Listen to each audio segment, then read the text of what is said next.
It's the year 2003. Roger Federer coming up against Andre Agassi in the group stage match of the Masters Cup. And Agassi has a match point on Federer's second serve. Once circumspect. This backhand miss right here could have completely turned Federer's career upside down. To know why this point is so important, we'll have to go all the way back to the beginning of Roger's career. Before we begin, make sure to hit the like button and subscribe to my channel for more original tennis content, and without further ado, let's get started.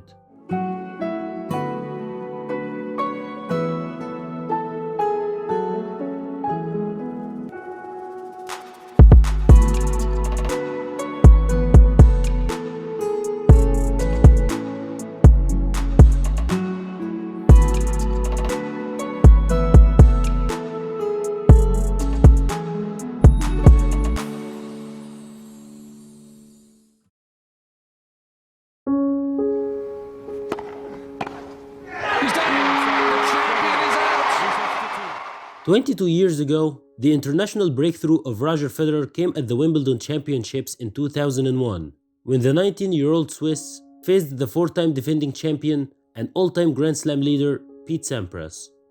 Federer managed to pull off what seemed to be a miracle and took out Sampras in 5 sets in one of the greatest tennis matches of all time. This match will give me as much confidence as I can get. This is the biggest win of my life. That's what Roger said after the legendary win. However, Federer's magical run ended in the very next round when he lost in 4 sets to the Englishman Tim Henman. It's long, it's all over. 3 sets to 1. 7-5, 7-6, 2-6, 7-6. In 2002, Federer reached his first ever Masters final in Miami, where he lost to Andre Agassi. Surprisingly though, Roger won his first Masters title later that year on clay of all surfaces. He beat Marat Safin in the Hamburg final in a convincing straight-set victory. This victory put him in the top 10 for the first time, and he ended the year ranked number 6 in the world, his highest career ranking so far. Here he is. And a great picture there, because all these players need somebody behind them to keep their heads straight and to help them to... In 2003, Federer began the season with one goal in mind: to win his first Grand Slam title. In the Australian Open, it looked like Roger had a great chance to win the tournament, since both his major rivals Marat Safin and Lleyton Hewitt lost very early on. Federer reached the 4th round without dropping a single set, and there he met his biggest nemesis back then, and that is the Argentine David Nalbandian. Nalbandian had a 2-love lead in their head-to-head, and the result of that match was no different. He managed to beat Roger for the 3rd time in a row in a very difficult 5-set battle. Despite winning 2 hardcore titles in Marseille and Dubai in the next few weeks, Federer had disappointing results in both the Indian Wells and Miami Masters tournaments, where he was upset in early rounds by a pair of former French Open champions Gustave Kuerten and Albert Costa. Federer had a great start to the clay season. He won his 7th career title and his 2nd on clay in Munich, defeating Jarkko Nieminen in the final. Then he reached the final in Rome, dropping only 1 set. However, that final resulted in a shocking upset, where Roger lost to the unseeded Spaniard Felix Mantella, wasting a championship point in the process. And he's done it.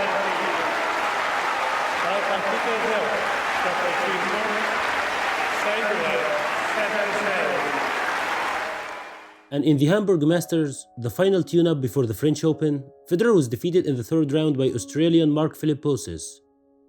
However, his victory in Munich and the final in Rome launched Federer into the conversation as a favorite to win the French Open.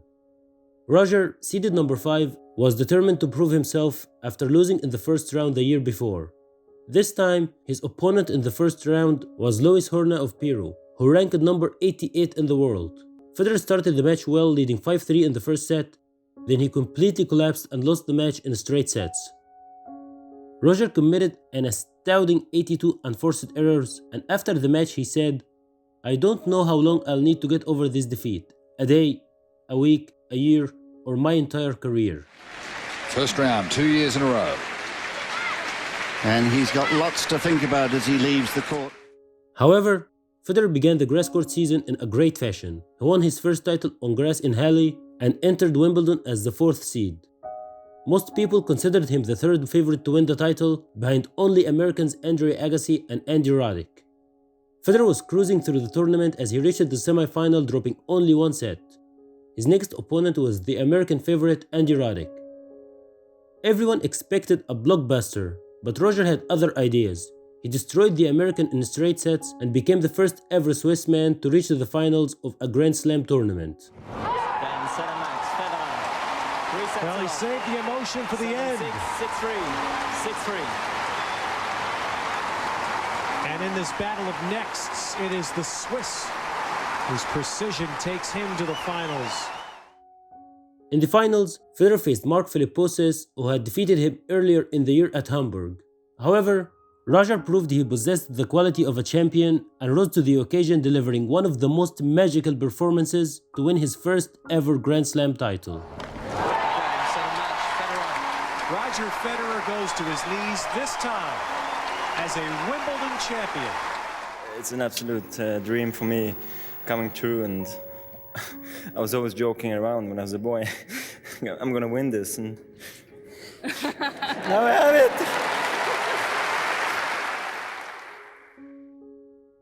Federer's Wimbledon victory was honored by the Gstaad Open, which was played in his hometown, where they gave Roger a 1,760-pound milking cow named Juliet. His next tournament was in Gstaad in his home country of Switzerland, and he was given a cow in Juliet. In August, Roger had a chance to take over the world #1 ranking from Andre Agassi if he made it to the final of Montreal.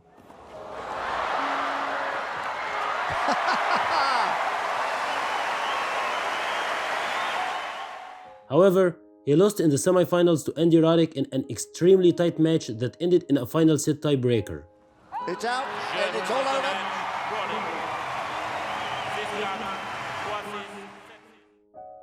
And in Cincinnati, Federer lost to who else but his biggest nemesis, David Nalbandian, in straight sets, his 4th loss in a row to the same man. After that, Roger entered the US Open as a Grand Slam champion for the first time. I just cannot find the key.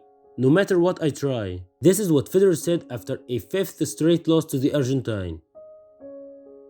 In the final part of the season, Roger won the tournament in Vienna, defeating Carlos Moya in the final.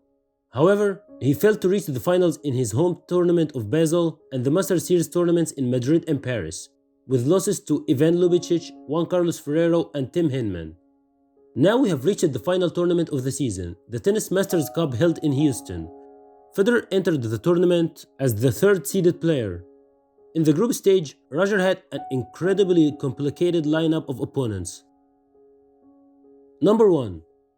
Andre Agassi, a man Roger has never beaten before, trading 3-love in their previous head-to-head meetings. Number 2. David Nalbandian. I believe after what you watched in this video, this man will need no introduction. A 5-love lead over Roger in their head-to-head. Number 3. Juan Carlos Ferrero, a man who has just beaten him in Madrid a few weeks prior and leads their head-to-head by 3 wins to 2. At that point, and from an objective point of view, even the optimistic fans expected Roger to go out in the group stage. The tournament began with Federer playing Agassi in the first match, and let me tell you, that match was absolutely a roller coaster. Agassi won a tight first set in the tiebreak, then Federer quickly equalized in the second.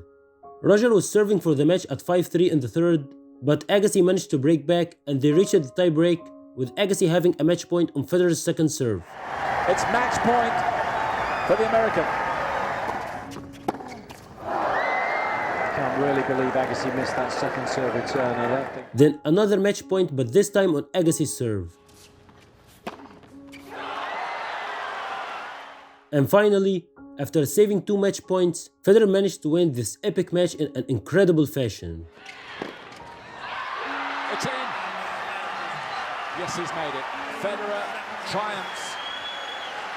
After this match, it seemed like something clicked for Roger. The monster inside him was awakened and he began an unprecedented dominance. In the next match, he completely crushed David Nalbandian in a 6-3, 6-love victory, Un petit peu plus d'une heure de jeu, il a vaincu le semi-indien.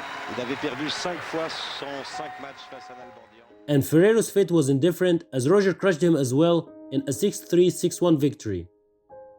Both were followed by Andy Roddick in the semis, where Roger defeated him in straight sets, before putting the icing on the cake in another straight set victory over Andre Agassi in the final. And great that he should finish with an ace.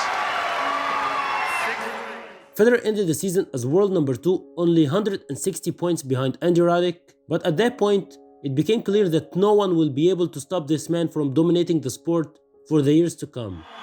Federer goes to number 2 in the world, and surely will be number 1 in the world next year, and he has been a delight to watch. And that became true in no time, as Federer won 3 out of the 4 Grand Slams in 2004. He became the first player to do so since Mats Wilander in 1988, and he ended the season as world number 1 with no one out there that seems to be able to even compete with him. Hope you enjoyed today's video. Please hit the like button if you did. Feel free to subscribe to my channel for more original tennis content. It really helps me create more of these videos. Let me know what you'd like to see next in the comment section below, and see you in the next video. Have a great day.